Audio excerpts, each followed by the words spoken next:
There are a lot of Call of Duty games, but none of them are rated worse than Call of Duty Black Ops Declassified on the PlayStation Vita, having a lowly score of 33 on Metacritic and a pretty poor user score as well. So what the heck happened? How is this game so bad?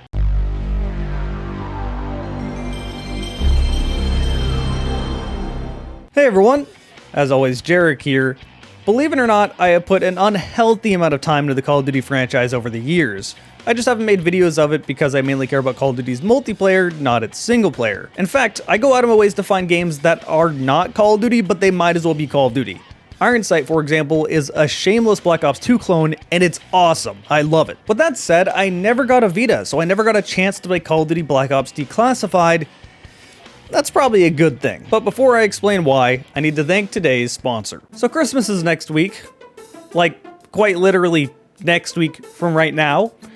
And if you're a little behind on presents, well, my sponsor today may help you. Today's sponsor is IntoTheAM. They make these very soft, comfortable shirts. I've been wearing these since about August. I've washed them plenty and they've yet to lose their softness and they fit me perfectly. IntoTheAM makes a bunch of graphic tees with interesting designs. If you don't want things quite as colorful, they still have options for you like these gray shirts. They currently have 2 different bundle deals. You can get 3 graphic tees for $60, or 3 of their more normal looking shirts for $45. If you want to check out these shirts, check that link down below in the video information or pinned comment, or go to my link IntoTheAM.com/dragonshirts. This will give you 10% off, and that stacks on top of the bundles. So 3 graphic tees for $60 plus 10% off. Again, I really appreciate the sponsors from IntoTheAM. I do actually like their shirts quite a bit. I mean, maybe we can make a shirt special for the channel.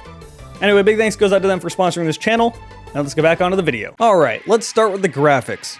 And they're honestly fine. I mean, this game is the equivalent of a Black Ops asset flip put onto the PS Vita, but it is an official Call of Duty game, and Black Ops 1 doesn't necessarily look bad, so I don't really mind this. And I really do mean that everything in this game is a Black Ops 1 asset, with the exception of 2 guns that have been taken from Modern Warfare 3. The PP90 and the Striker shotgun. Curiously, the reloading animations are missing an empty and non-empty reload. It's just always a non-empty, which gets on my nerves more than it should. So it doesn't have the attention to detail that Black Ops 1 actually did, but again, it doesn't really look bad. If you don't know, this was made by the same company that made Resistance Burning Skies on the Vita, just a few months prior, Nihilistic Studios. This would also be the last game they ever made. However, unlike Resistance, this game's frame rate surprisingly stays steady. It targets 30 FPS and rarely really dips below that. At least until you play the multiplayer. I'll talk about that later. So yeah, I'm not wowed by this. I mean, it quite literally is a Black Ops 1 asset flip, but it works, it looks fine, it runs fine, I can't complain. What I can complain about though is the audio. It has the same problems that Resistance Burning Skies has. Some of the audio just sounds muted, like you're underwater. There's also no soundscape, so if no one's shooting or talking, it's just kind of silence. But more curiously, the sound effects are inconsistent in the way they sound. Okay, this is just... Wait, what? Hold up.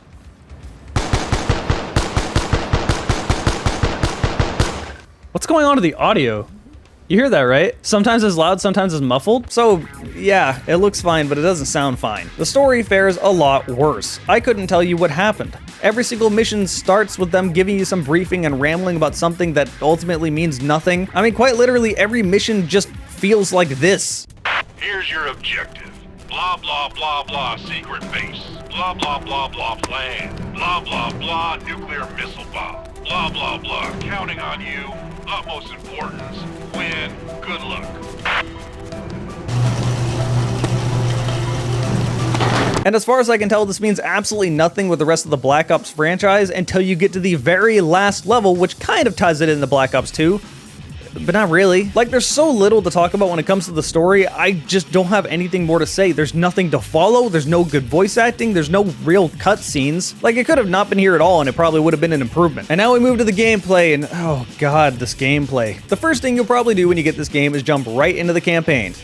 And you can beat this in under an hour. The campaign is split up into missions that you can beat in like 5 minutes. All of these consist of basically just kill enemies in your way till you get to the extraction point, go plant some C4 on some random things, or go rescue friendly NPCs, and yeah, you have to deal with freaking escort quests again. To make all of this worse, there are no checkpoints in these levels. Saving these bastards is the worst. The second level is the best example of this. You have two groups of friendly NPCs you need to save. The first group is pretty easy. You just breach a door, shoot everyone in the room, keep going. The second one, however, doesn't give you that slow motion. You just walk through a choke point, through a hallway, the friendly NPCs are right in front of you, the enemies are behind them. If the enemies throw a grenade, you're fucked. Restart the level. Don't stand up. Oh no, he threw a grenade. On my way out.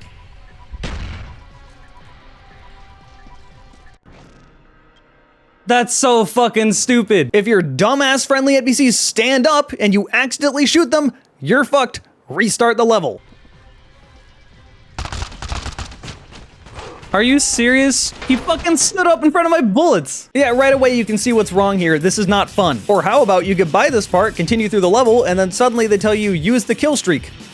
Okay, on what? Wait, what button even is this? The touchscreen doesn't do anything. Oh, okay, I get it. I have to press right on the D-pad, then use the touchscreen to call it in. I failed! How did I fail? As it turns out, that was the very end of the level. Yeah, this is the classic Call of Duty bullshit where they tell you to do something. If you don't realize what you need to do fast enough, you restart from checkpoint, except for there's no checkpoint. Do the whole level over again, bitch! Thankfully, most of the levels don't have this amount of BS in them. They're usually just shoot enemies that are in your way till you get to an extraction point. But I do specifically remember one level where towards the very end of it, you find a friendly NPC you need to escort, and thankfully he never died and I never had to restart the level, but if I did, I'd be pretty annoyed. Yeah, the mission structure is not fun. That could be somewhat saved if the gunplay was good, but it's pretty much just a worse version of Black Ops. Like I said, all these guns are guns you've already used before. It admittingly is a little bit weird to have the PP90 and the Striker shotgun in Black Ops, but whatever, you've used those before too. To make things worse, the AI is amazingly stupid. I can't tell you the amount of times they stood there just shooting at a wall, or crouching behind a truck trying to shoot you through the truck even though he's just shooting an invisible wall. I think I just can't shoot through the car. I think the AI is so stupid that he's just gonna keep on shooting the car and not stand up. Yeah, I can't shoot through the car. He's just gonna sit there and try to shoot at me like that. But he can't shoot me.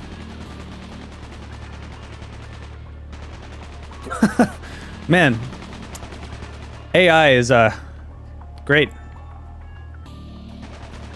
It's fantastic. I can't tell you the amount of enemies that just ran by me, not even trying to melee me. I can't tell you the amount of enemies that threw a grenade at their own feet and just killed themselves. They pulled a Vegas, they saw me and immediately threw a grenade. And killed themselves. I'm gonna back up, I'm hearing grenades. And before they killed themselves. They did. They did kill themselves with that grenade. Vast majority of the time, these AI are incredibly stupid, but at the same time, they can occasionally just be aimbots and murder you. Sometimes I can just run by tons of enemies and somehow survive. I'm out of here. Just run. Oh shit, they're following me. All right, bye. Christ, the enemies are stupid. Do I need to actually kill them all? I guess that was all I had to do. Other times I'll just kind of get lit up and die immediately. Wow, I died. I cannot stress enough how bad this AI is. In fact, I can't really think of another game with worse AI off the top of my head. At least if you don't include games that have like random bots and multiplayer, but that doesn't really count. To make things even worse, the controls just don't feel good. It's hard to explain bad controls to someone without just handing them the controller, so I'll try my best. For starters, the touchscreen stuff is back. Of course it is. It works basically the same way it did in Resistance. If you want to throw a grenade, you have to drag that grenade across the screen. This is awkward and annoying. Same thing for the flashbangs. If you want to melee, you tap on the screen, and this can make you accidentally throw a grenade if you tap where the grenade is. That's the last thing I want to do when I'm face to face with someone. It's also used for the kill streaks once you pull them out. But I kind of already expected those annoying touchscreen controls to come back. I don't like it, but it's not a surprise. What I mean by bad controls is the aiming. The aiming feels almost slippery, like the acceleration is adding momentum into your aim. This is much more of a problem in the multiplayer. The campaign has a very strong amount of aim assist, so you can kind of deal with it, but it still feels awkward. Your aim will also sporadically jump to the left or right or in a random direction for seemingly no reason. Like, I really have no idea what causes this. At first I thought it was the flinch, but no, this will just happen all the time, even when you're not getting shot. And that is just the whole campaign. There's nothing more I have to say. You're fighting the same guys over and over again with guns you've already used before. But this is Call of Duty, so there's more to the game than just that. There is a time trial mode. There is very little to say about this. It is just shoot targets in a very short course. Yeah, this hardly counts as an extra mode. There is the survival mode, which comes back from Modern Warfare 3. A little weird that they didn't include zombies instead of survival. I mean, this is a Black Ops game, but I'm not really complaining. I did really like survival in Modern Warfare 3. Unfortunately, this is nowhere near as good. You see, in Modern Warfare 3 survival, there were crates throughout the map. You could get any guns you want, you could get any kill streaks you want. There was just a bunch of equipment you could get as long as you had the resources. Yeah, this game doesn't work like that at all. Instead, in between waves, there will be one crate that drops that will give you either a new gun or a kill streak, and that's it. This new gun, you can't see what it is before you pick it up, so if you drop another gun, you just kind of lose it. The best part about survival mode is picking the guns you wanted to use. And you can't do that here. To make it even worse, there's never any juggernauts or heavier enemies that show up. There are suicide bombers eventually, but once you get to wave 12, it just starts over from wave 1 and you're fighting weak enemies again, and it goes on forever. So yeah, the survival mode is really bad. But that also wouldn't be the main reason you're playing Call of Duty either. It would be for the multiplayer, which fares a little better. Starting with the positives, this does look and play like Call of Duty for the most part. I mean, the menus look the same, the create a class is the same, like this is undeniably Call of Duty. It does still have that feeling where you find yourself saying, all right, just one more game where I get my highest kill streak. Let me just unlock that new gun. Let me just get to that next level. Call of Duty has always hooked you that way and made you want to keep coming back, and this game does that same thing. And surprisingly, it's still active. Amazingly, I was able to get games pretty quick. That said, it's really not the Call of Duty experience you'd want. For starters, the connection is pretty bad, and a lot of people are on Wi-Fi, which definitely doesn't make it better. You'll shoot someone and they immediately die, then you round the corner and light someone else up and just nothing happens. Or even better, you very frequently trade kill. And these trade kills are very delayed. And in general, people just kind of die way after you've actually killed them. There's so much inconsistency because of the lag.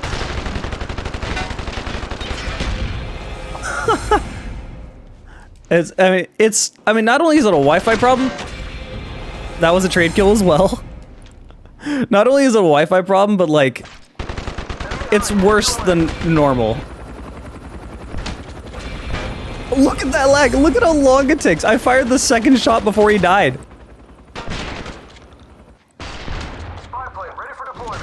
In a game where the point is getting your highest kill streaks, this is kind of a deal breaker, but so are the bad controls I talked about before. Without the heavy aim assist of the campaign, aiming is even more difficult. And the frame rate that I said stayed mostly stable in the campaign doesn't quite do that in the multiplayer. On top of all this, there just isn't any new content.